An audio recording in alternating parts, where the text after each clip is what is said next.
Ivoiriennes, Ivoiriens, mes chers compatriotes, chers amis de la Côte d'Ivoire, je suis particulièrement heureux de m'adresser à vous à l'occasion de la célébration du 64e anniversaire de l'indépendance de notre beau pays. C'est un jour très important pour nous tous, Ivoiriennes et Ivoiriens, ainsi que pour toutes les populations vivant en Côte d'Ivoire. La date du 7 août est chargée de symboles et de valeurs gravées en chacun de nous. C'est l'occasion de revisiter notre histoire et l'ambition de nos dévanciers. En cela, le choix de la ville historique de Grand-Bassam, première capitale de la Côte d'Ivoire pendant la période coloniale, pour abriter cette commémoration, est un symbole important. Grand-Bassam nous rappelle l'héroïsme et la mémoire de Marie Corée, Anne-Marie Raji et de toutes ces vaillantes femmes, figures emblématiques de la lutte anticoloniale qui ont marché en décembre 1949 pour réclamer la liberté et la justice. Elles ont su dépasser leurs différences. Elles ont su s'unir et marcher main dans la main pour une Côte d'Ivoire libre et indépendante. Elles sont une inspiration pour chaque Ivoirienne et chaque Ivoirien. J'ai bien évidemment une pensée pieuse et pleine de reconnaissance pour le père de la nation, feu le président Félix Houphouët-Boigny, ainsi que pour tous ses compagnons de lutte. Ils ont mené le combat pour l'indépendance de notre pays. Nous devons nous montrer dignes de tous les sacrifices qu'ils ont consentis dans notre marche résolue vers le progrès. Nous devons faire de la cohésion sociale le socle de notre développement. Les valeurs qu'ils nous ont léguées, la fraternité, l'union, la discipline, le travail, doivent être notre boussole et nous guider en toutes circonstances. Nous devons continuer de travailler pour la paix. Rien que la paix sociale, la paix des cœurs. Mes chers compatriotes, la commémoration de notre accession à la souveraineté est aussi l'occasion de jeter un regard rétrospectif sur les avancées que nous avons enregistrées. C'est également l'opportunité de mieux apprécier les défis actuels et les enjeux futurs. Lors de mon discours sur l'état de la nation, devant le Parlement réuni en congrès le 18 juin dernier, j'ai largement présenté les principaux acquis de notre gouvernance au cours de ces dernières années et les défis auxquels nous devons faire face. Sans revenir sur tous les progrès enregistrés sur le plan économique et social, je voudrais surtout rappeler que notre ambition demeure l'amélioration du quotidien et des conditions de vie de tous nos concitoyens. Les performances économiques que nous enregistrons doivent profiter à tous. Tel est le but de notre programme intitulé « La Côte d'Ivoire solidaire ». Ce choix justifie les investissements importants réalisés année après année dans les secteurs sociaux. Mes chers compatriotes, nous sommes sur la bonne voie. Nos politiques macroéconomiques, nos réformes sectorielles et nos instruments de lutte contre la pauvreté ont montré leur pertinence et leur efficacité. Je suis heureux des progrès enregistrés en matière de capital humain, deuxième pilier du Plan national de développement 2021-2025. Qu'il s'agisse d'indicateurs sociaux ou de développement, nous avons enregistré des progrès significatifs grâce aux nombreux projets et réformes mis en œuvre dans les secteurs de la santé, de l'éducation, de l'enseignement technique et de la formation professionnelle, ainsi que de la nutrition. Ainsi, au niveau de l'éducation, de l'enseignement supérieur, de l'enseignement technique et de la formation professionnelle, nous travaillons à mieux préparer nos enfants et notre jeunesse aux défis du monde moderne et à leur insertion socio-professionnelle. J'encourage le gouvernement à poursuivre et à accélérer ses efforts pour que le programme jeunesse produise encore plus d'impact et plus de résultats tangibles. Nous devons offrir davantage d'opportunités pour l'expression du talent et du génie créatif de nos jeunes. Au niveau de la santé, dans le cadre de la mise en œuvre du programme hospitalier qui vise à renforcer les infrastructures, les services et le personnel de santé, nous travaillons à offrir aux populations des centres de santé de référence dans toutes les régions.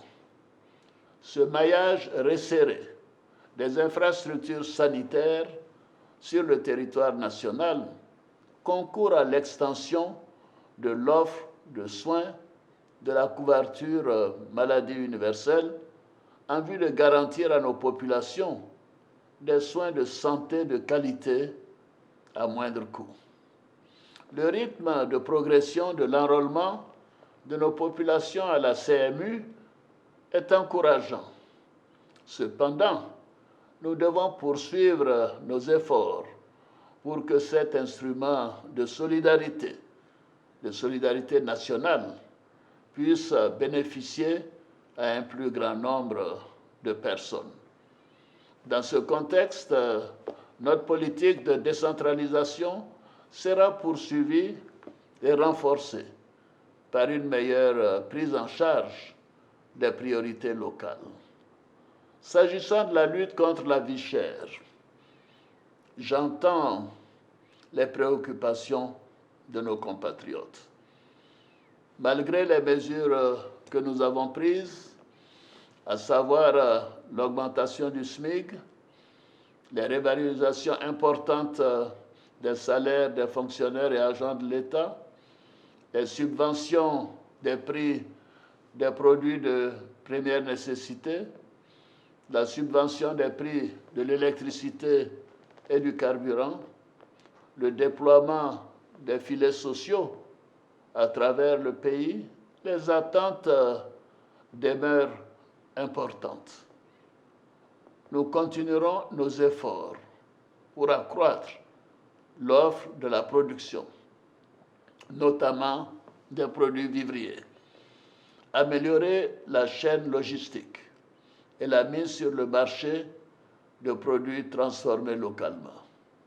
Je demande donc au Premier ministre, chef du gouvernement, de poursuivre les efforts et d'accélérer la mise en œuvre des projets dans le cadre d'un plan réactualisé pour plus d'efficacité dans la lutte contre la vie chère, à laquelle le monde entier, et en particulier les pays africains, font face avec acuité.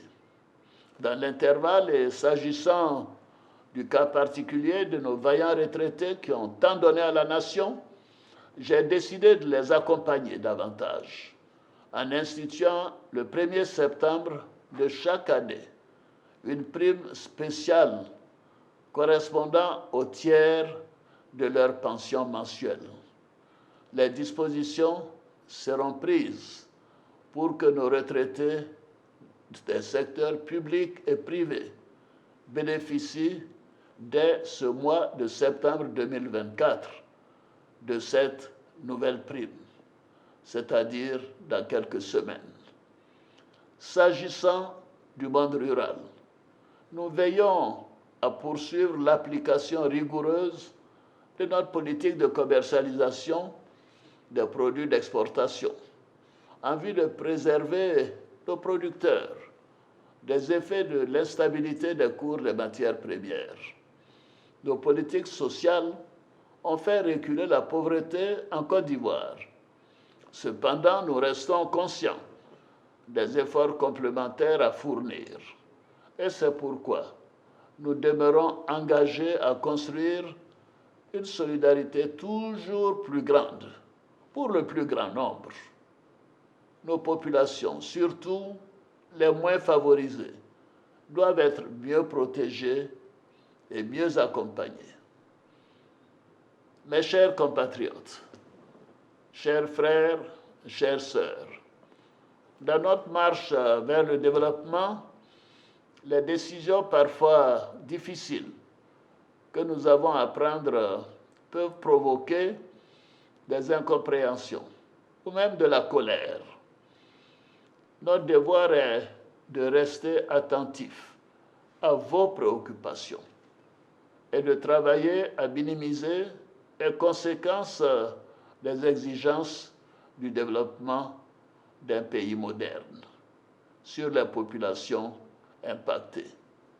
J'ai instruit le gouvernement à l'effet de prendre toutes les dispositions nécessaires pour accélérer et finaliser l'indemnisation des familles concernées par les libérations des emprises dans le cadre des travaux des voies d'accès au 4e pont, conformément à nos pratiques dans le cadre de la mise en œuvre des projets de développement. La solidarité de l'État doit se manifester dans le respect des lois et des droits de chaque citoyen.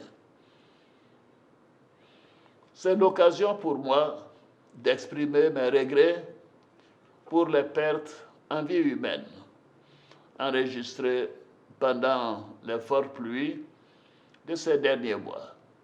Malgré toutes les mesures prises dans les zones à risque, je présente mes condoléances les plus émues aux familles des victimes. Je voudrais à nouveau les assurer de l'assistance et du soutien du gouvernement. Cette situation nous interpelle sur l'importance de l'accès au logement et de l'accession à la propriété immobilière pour tous, quel que soit le niveau de revenu.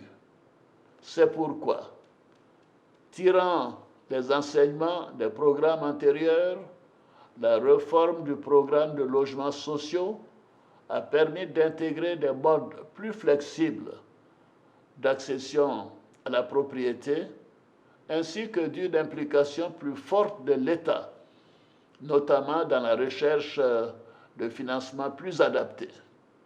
De nouveaux mécanismes mis en place permettront d'atteindre prioritairement nos concitoyens les moins nantis, qui ne peuvent accéder à un logement décent sans l'aide de l'État. J'encourage mes compatriotes à se rapprocher de tous les guichets de ces différents programmes. Mes chers compatriotes, la commémoration de l'indépendance de notre pays est l'occasion de célébrer et de rendre hommage aux forces vives de la nation, nos vaillants producteurs et travailleurs, nos femmes courageuses, notre jeunesse active, notre dynamique secteur privé.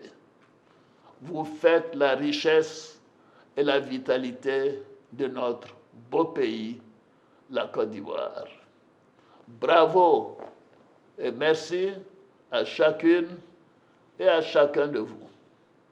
À nos forces de l'ordre, je veux redire la reconnaissance de la nation pour le professionnalisme et le sens du sacrifice dont vous faites preuve au quotidien pour garantir la sécurité à nos frontières et à l'intérieur de notre pays.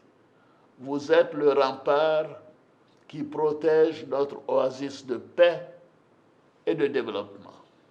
Pour ma part, mon engagement en faveur de la paix, la sécurité et la cohésion sociale ne faiblira jamais. Dans la droite ligne de l'héritage du président Félix Houphouët-Boigny, la Côte d'Ivoire doit demeurer une terre de paix, d'hospitalité et de sécurité pour toutes ses filles et ses fils, ainsi que pour tous ses habitants. La commémoration de l'indépendance est également l'occasion du pardon. C'est pourquoi, au niveau de la justice, conformément à l'article 66 de la Constitution, j'ai signé un décret accordant la grâce présidentielle à environ 2400 détenus de droit commun, condamnés pour des infractions mineures. Mes chers compatriotes, la commémoration de l'indépendance de notre pays ravive aussi en chacun de nous les valeurs fondamentales de notre belle nation: l'union, la discipline et le travail. Elle nous invite au rassemblement autour de ces valeurs qui fondent notre idéal commun d'une société solidaire et prospère. J'invite donc toutes les populations de Grand Bassam, des villes et des villages environnants au grand défilé sur l'autoroute de l'Est. Venons célébrer la grandeur de notre beau pays à travers le magnifique défilé de nos forces de défense et de sécurité, ainsi que de notre jeunesse, notamment ceux issus des écoles et lycées d'excellence de notre pays. Bonne fête de l'indépendance à toutes et à tous. Vive la République, vive la Côte d'Ivoire, que Dieu bénisse notre beau pays.